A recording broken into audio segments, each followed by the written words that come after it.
Magandang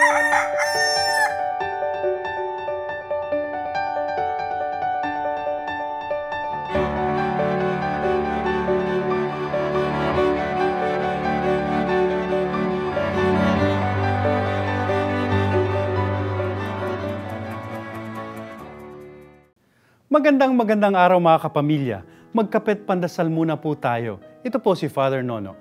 Mga kapamilya, isang buwan na po ang nakalilipas mula nang simulan natin ang Kwaresma.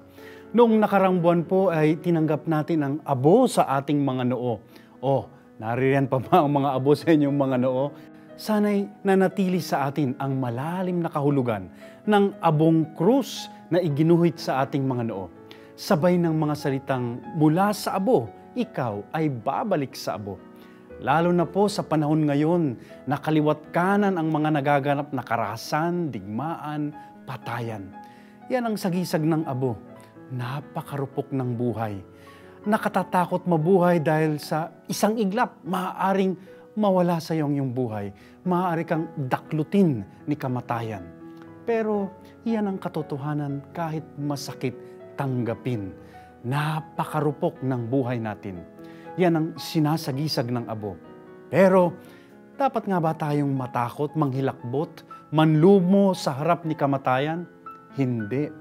Yan naman ang sagisag ng krus. Ang krus ni Jesus, ang sakripisyo ni Jesus na tumalo sa puwersa ng kadiliman at kamatayan. Nagkaroon tayo ng buhay na walang hanggan.